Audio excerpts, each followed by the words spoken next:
ассалому алайкум тамошобинони азизу арҷуманд. нашри барномаи иттилоотии ахборот мустақиман аз телевизиони Тоҷикистон манзуратон мегардонем. 27 март таҳти раёсати президенти ҷумҳурии Тоҷикистон пешвои миллат раиси ҳукумати кишвар муҳтарам Эмомалӣ Раҳмон маҷлиси ҳукумати ҷумҳурии Тоҷикистон баргузор гардид. 27 март таҳти раёсати президенти ҷумҳурии Тоҷикистон пешвои миллат раиси ҳукумати кишвар муҳтарам Эмомалӣ Раҳмон маҷлиси ҳукумати ҷумҳурии Тоҷикистон баргузор гардид. нахуст дар бораи саривақт омода намудани соҳаҳои иқтисодиёт ва иҷтимоиёти ҷумҳурӣ барои фаъолияти мунтазам ва самарабахш дар давраи тирамоҳу зимистони солҳои 2025-2026 вазири рушди иқтисод ва савдо Завқӣ Завқизода гузориш дод. таъкид гардид ки мақсади таҳияи лоиҳа муайян намудани супоришу тадбирҳо вобаста ба ҳалли масъалаҳои омодагии соҳаҳои иқтисодиёт ва иҷтимоиёти ҷумҳурӣ ба мавсими тирамоҳу зимистони солҳои 2025-2026 мебошад. сарвари давлат муҳтарам Эмомалӣ Раҳмон супориш доданд ки барои амалисозии ин ҳадаф нақшаи чорабиниҳо тасдиқ ва ситоди ҷумҳуриявӣ аз ҳисоби роҳбарони аввали вазорату идораҳо барои фаъолияти мунтазам таъсис дода шавад. дастур дода шуд ки вазорату идораҳо ва мақомоти иҷроияи маҳаллии ҳокимияти давлатӣ оид ба рафти иҷрои нақшаи чорабиниҳо дар муҳлатҳои муқарраршуда маълумот пешниҳод намоянд.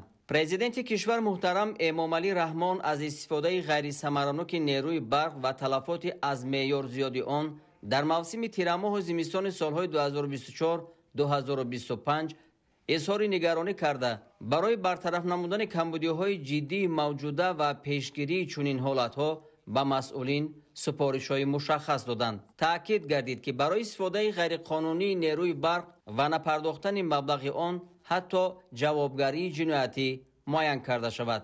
сипас лоиҳаҳои як қатор қонунҳои ҷумҳурии Тоҷикистон аз ҷумла дар бораи ворид намудани илова ба кодекси ҷиноятии ҷумҳурии Тоҷикистон, оид ба ворид намудани тағйир ба қонуни ҷумҳурии Тоҷикистон дар бораи бехатарии саноатии объектҳои истеҳсолии хатарнок ва оид ба ворид намудани тағйиру илова ба қонуни ҷумҳурии Тоҷикистон дар бораи дору, молҳои тиббӣ ва фаъолияти фармасевтӣ маъқул дониста шуда барои баррасӣ ба маҷлиси намояндагони Маҷлиси Олии Ҷумҳурии Тоҷикистон ирсол гардид.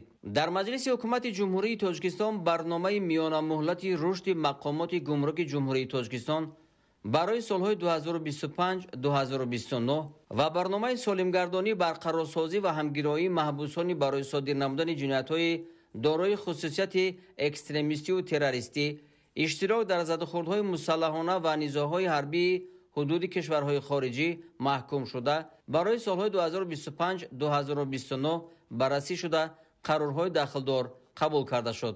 оид ба заминҳои мавҷуда тақсимоти онҳо аз рӯи гурӯҳҳо, намудҳо ва истифодабарандагони замини ҷумҳурӣ ба ҳолати 1 январи соли 2025 гузориши шахсони масъул шунида шуд. дар фароварди кори маҷлис президенти кишвар муҳтарам Эмомалӣ Раҳмон оид ба иҷрои ҳатмӣ, саривақтӣ ва босифати супоришҳои ҳукумати ҷумҳурии Тоҷикистон ба вазорату идораҳо, ташкилоту муассисаҳо ва мақомоти маҳаллии ҳокимияти давлатӣ дастуру супоришҳои мушаххас доданд. супоришҳо ҳамчунин оид ба ташкили саривақтӣ ва босифати кишту кори баҳорӣ, махсусан пахта ва картошка, иҷрои супоришҳои паёми президенти ҷумҳурии Тоҷикистон ба Маҷлиси Олӣ, вусъати сабзкорӣ ва созандагӣ дар иншооти ҷашнии 35-солагии истиқлоли давлатӣ, бахусус бунёди муассисаҳои таълимӣ ва томактабӣ дода шуд. истиқлолият барои ҳар як фарди тоҷикистони азиз дастоварди бузург, шараф ва номуси ватандорӣ ба ҳисоб меравад.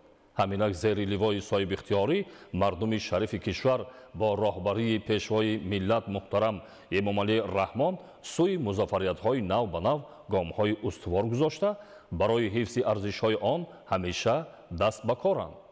бо дарки баланди шаҳрвандӣ ва иҷрои рисолат ҳар яки моро зарур аст бо шукргузорӣ аз ин неъмати бебаҳо зиндагӣ карда барои татбиқи ҳадафҳои кишвар ва гулгушкуфоии ин сарзамини беиштосо бетараф набошем.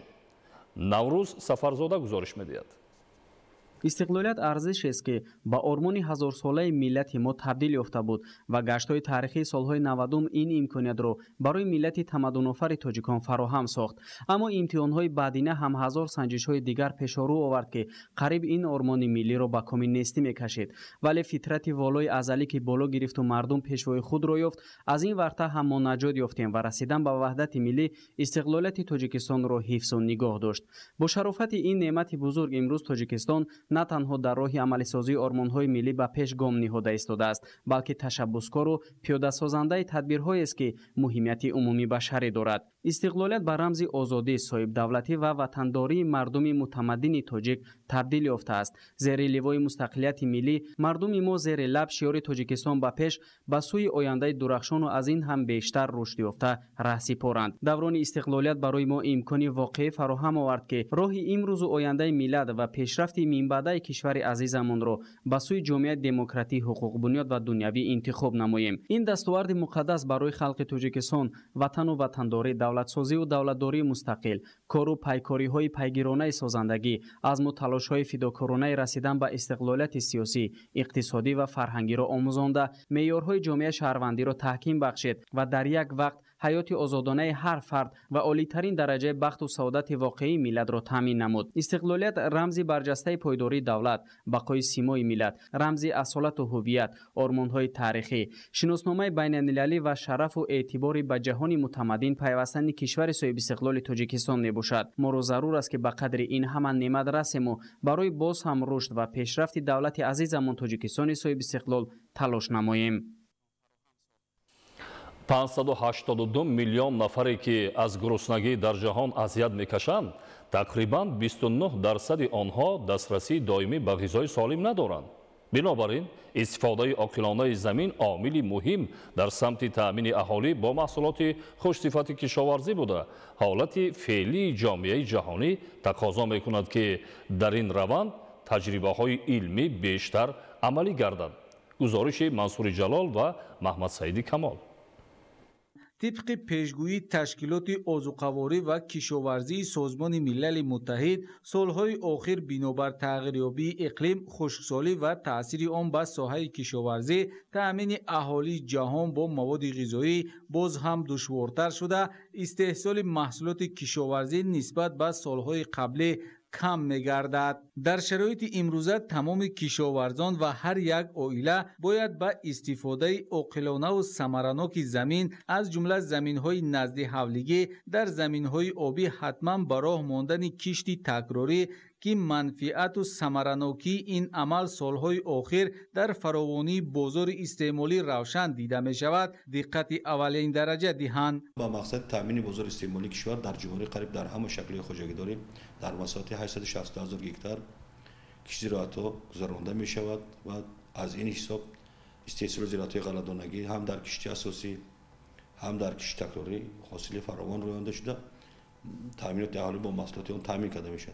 اگر در سال 2024 در همه شکل خوجگی دار 1,828,000 تن غله‌دانه استحصال شده باشد، 567,000 تن آن از سوی کشتی تکراری باشد. برای فراوانی محصولات و تامین اهالی با غذای باصفت در مملکت تمام شرایط و امکانیت‌ها موجودند. تاجیکستان با اقلیم موافق و موقع جغرافی خود، آب و زمین، فراوانی گرمی، روزهای زیادی آفتابیش برای به دست آوردن حاصل بلند مساعدت می‌کند. در شرایط خود حدود جمهوری تاجیکستان نه کمتر از 3-4 حاصل از زمین گرفته می‌توانیم که در اون زمینی که ما داریم میتوانیم پمیدار کشت کنیم، میتوانیم کارتوشکا کشت کنیم، میتوانیم زراعت‌های لوبیادانگی کشت کنیم که از این حاصل دلخواه به دست بیاریم. و وقتی که ما طلبات‌های اگرتکنیکی رو برای اون زراعت‌ها در خانه رعایت کنیم و از اون میتوانیم که حاصل خیلی بلند به دست بیاریم و عائله خودمون رو پورگی تامین نماییم. مایه خوشنودی است که امروزها کشاورزان زمین را ثمرناک و عاقلانه استفاده نموده از آن در یک سال 3-4 مراتبه حاصل میگیرند که برای تامین امنیت آذوقه‌واری مملکت نقشی مهم دارد. خود تامین کنی اگر با گندم گیریم 0.6% تامین گردید، کارتوشکا 11%، سبزوات 16 از 2%، محصولات پیاز 31% و دیگر محصولات، یعنی از 5 تا 20% یعنی زیاد گردید، یعنی نسبت به سالهای قبلی خود تامین کنی با محصولات وطنی بهتر گردیده است. استفاده عاقلانه زمین عاملی مهم در سمت تامین اهالی با محصولات خوشصفت کشاورزی بوده. حالت فعلی جامعه جهانی تقاضا میکند که در این سمت تجربه های علمی بیشتر عملی گردند. در شرایط امروزه باید هر یک عائله مملکت هر قطعه زمین کارم بخصوص زمین نزد حولگی را به منفعت استفاده برده در نوبت اول طلبات عائله خود با محصولات کشاورزی و دیگر مواد خوراکه خانه ساخته. به این وسیله در تطبیق یکی از هدفهای استراتژی دولت تامین امنیت غذاخوری کشور سهم گذارند. تأثیر عامل‌های بیرونه، گرانی نرخ سوزشواری، نوری‌های معدنی و زیاد شدن شماره اهالی سال تا سال طلبات را به آذوقه بیشتر می‌گرداند. حالت کنونی جهان باشد تقاضا دارد که با وسیع کنی امکانیت‌ها افزایش استحصال مواد غذایی از حساب امکانیت‌های نوی طبیعی تأمین کرده شود. برای تأمین امنیت غذاخوری پیش از همه میدان کشت و حاصلناکی را زیاد نمودن لازم است. дар ноҳияи Рашт ситоди минтақавӣ ҷиҳати омодагӣ ба маъракаи кишту кори баҳорӣ доир гардид. дар кори мазкур намояндагони вазорату идораҳои ҷумҳуриявӣ ва масъулини як қатор шаҳру ноҳияҳо ширкат доштанд. бояд гуфт ки соли ҷорӣ тибқи дурнамо дар шаҳру ноҳияҳои минтақа танҳо кишти картошка наздики 9000 гектарро ташкил медиҳад. гузориши Дигули Маҳмуд аз ноҳияи Рашт. дар толори маҷлисгоҳи мақомоти иҷроияи ҳокимияти давлатии ноҳияи Рашт ситоди минтақавӣ баргузор гардид ки ҳадафи асосии он вусъат бахшидани маъракаи киштукори баҳорӣ, бунёду барқарорсозии боғҳо, омодагии техникаҳои кишоварзӣ, пойгоҳу шабакаҳои обёрӣ, таъмини хоҷагиҳо бо тухми хусифати картошкаву ғалла, рушди соҳаи чорводорӣ, занбурпарварӣ, аз худкунии заминҳои бекорхобида ва дар ин замина зиёд намудани майдони кишту истеҳсоли маҳсулоти кишоварзӣ дар ноҳияҳои Лағш, Тоҷикобод, Рашт, Нуробод, Сангвор, Файзобод ва шаҳри Роғунро дар бар мегирифт. яке аз соҳаи асосӣ ва пешбарандаи иқтисодиёти ноҳияҳои минтақа кишоварзӣ ба шумор рафта, масъулони шаҳру ноҳияҳо вобаста ба имконату захираҳои мавҷуда ва амалӣ шудани нақшаву барномаҳои пешбинишуда ҳисобот доданд ки то кадом андоза соҳаи кишоварзӣ рӯ ба пешравӣ дорад. зеро соли ҷорӣ тибқи дурнамо дар шаҳру ноҳияҳо бо тағйирёбии иқлим ва дигар омилҳо кишоварзон бояд аз роҳу усулҳои муосир истифода намоянд ки ба зиёдшавии истеҳсоли маҳсулот ноил гарданд. бештари масоҳати кишти зироати кишоварзиро дар ноҳияҳои минтақа асосан картошка ташкил медиҳад, зеро иқлиму шароити маҳал асосан барои парвариш ва афзоиши ҳосилнокӣ хеле ҳам мусоид мебошад. ин аст ки соли ҷорӣ дар партави дастур ва супоришҳои президенти ҷумҳурии Тоҷикистон муҳтарам Эмомалӣ Раҳмон ва нақшаву барномаҳои вазорати кишоварзӣ аҳли заҳмати хоҷагиҳо дар масоҳати 8800 гектар картошка кишт намоянд то бадин васила дар таъмини аҳолӣ ва бозорҳои кишварамон бо маҳсулоти хусифати истеҳсоли худӣ муваффақ гарданд.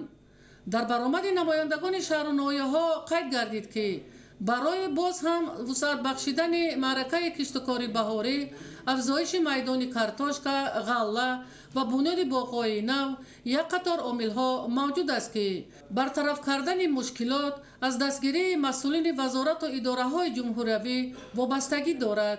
аз ҷумла таъмини хоҷагиҳои картошкакор бо техникаҳои тасмачарх, тухмиҳои хусифат, таъмиру барқарорсозии пойгоҳу шабакаҳои обёрӣ, аз худкунии заминҳои бекорхобида то андозае ба пешрафти соҳа таъсири худро мерасонад. дар ситоди минтақавӣ ба намояндагони шаҳру ноҳияҳои зикргардида тавсия дода шуд ки дар ҳамкорӣ бо вазорату идораҳои ҷумҳуриявӣ баҳри иҷрои корҳои боқимонда تمام ساختارهای در محل بوده جلب کرده شوند تا در پرتو نشاندادهای پیام پرزیدنت جمهوری تاجیکستان محترم امامعلی رحمان دورنمای کشت زراعتها، بنیاد و برقرارسازی باغها و دیگر کارهای آبادانی در مهلت پیش بینی شده انجام داده شود. ایدیگل محمود، دادرجان میرزازاده برای برنامه اخبار از منطقه رشت.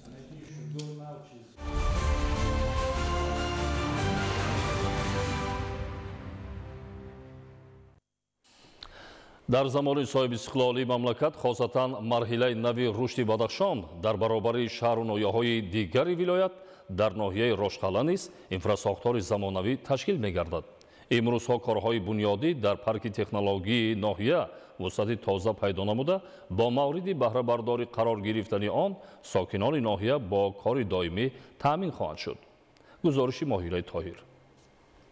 дар заминаи эълон гардидани саноатикунонӣ бо суръати мамлакат аз ҷониби асосгузори сулҳу ваҳдати миллӣ пешвои миллат президенти мамлакат муҳтарам эмомалӣ раҳмон иқдомоти наҷиб ҷиҳати бунёди корхонаҳои хурду миёна дар шаҳру ноҳияҳои вилоят рӯи кор омада корҳои бунёдӣ дар ин самт идома доранд. ноҳияи рошқала низ бо суръат инфрасохтори худро куллан дигар намуда сохтмони як қатори иншоотҳои саноатӣ бо маром идома доранд. парки технологии ноҳияи рошқала як иншооти муҳими саноатӣ ба ҳисоб рафта сохтмони он дар ҷамоати деҳоти мирсаид миршакари ноҳия дар масоҳати 837 метри мураббаъ бо маром идома дорад. дар назар аст ки дар парки технологии мазкур 6 корхонаи саноатӣ аз қабили корхонаи коркарди макарон, истеҳсоли меваву сабзавот, корхонаи коркарди маҳсулоти типографӣ, коргоҳи шустушӯи қолинҳо, маҳсулоти қаннодӣ ва коркарди маҳсулоти бетонӣ сохта ба истифода дода шаванд. айни ҳол дар ин иншоот аллакай 30% корҳои сохтмонӣ ба сомон расонида шуда дар вусъати корҳои ободонӣ 80 нафар сохтмончи он саҳмгузорӣ мекунанд. бояд тазаккур дод ки муассисони ин корхонаҳо шаҳрвандон ва соҳибкорони ноҳия буда дар баробари соҳибкорон иқдомот ва саҳми мақомоти иҷроияи ҳокимияти давлатии вилояти мухтори кӯҳистони бадахшон низ дар сохтмони ин бино назаррас аст. бо ба кор андохтани ин корхонаҳои саноатӣ ба ҳисоби миёна беш аз 20 нафар коргар бо ҷои кори доимӣ таъмин хоҳанд шуд.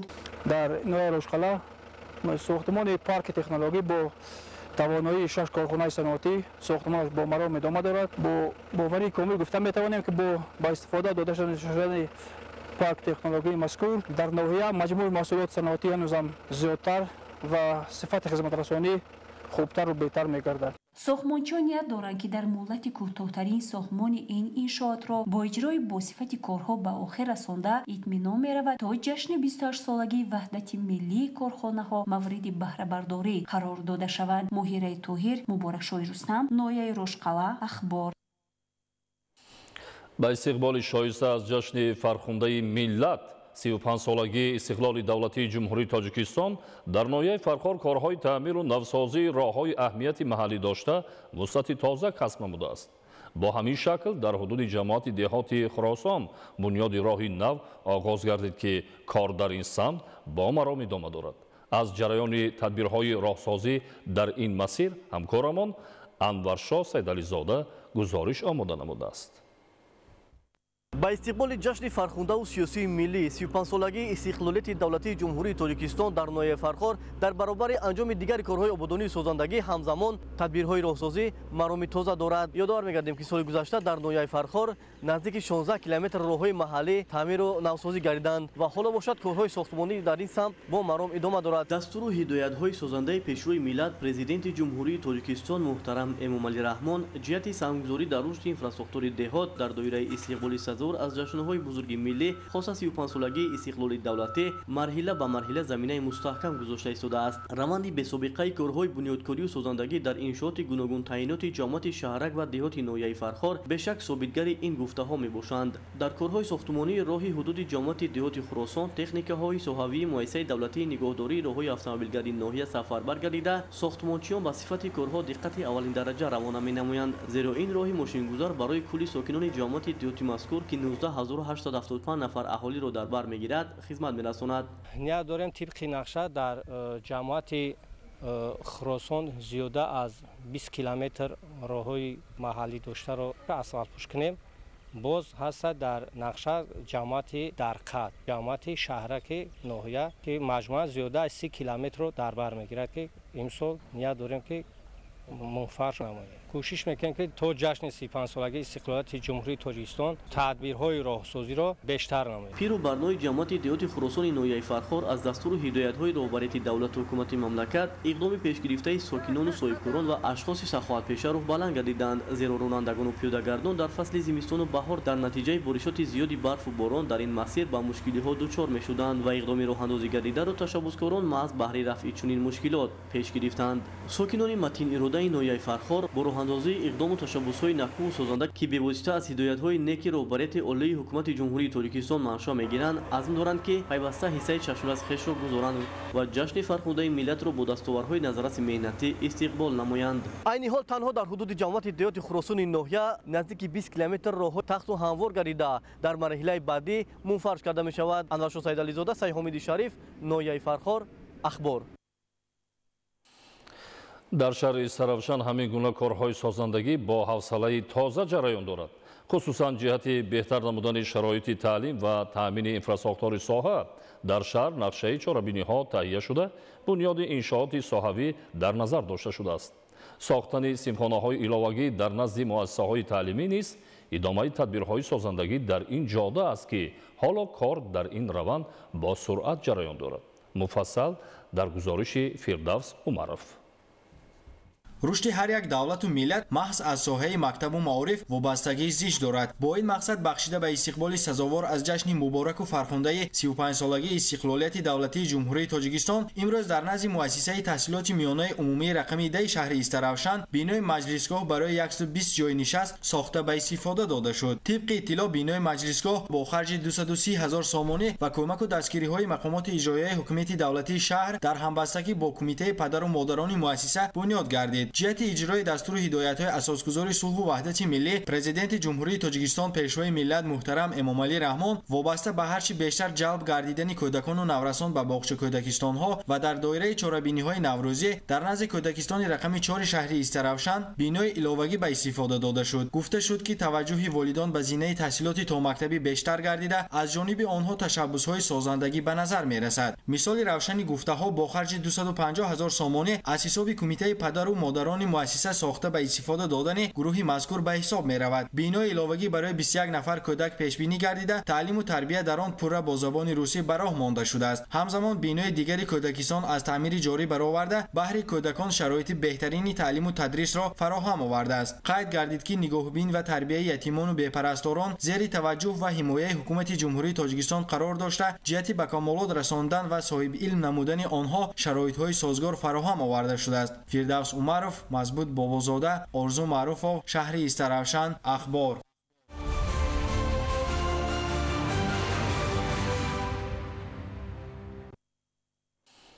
тамошобинони азизу арҷуманд, ин буд барномаи иттилоотии ахбор. тансиҳату хонобод бошед.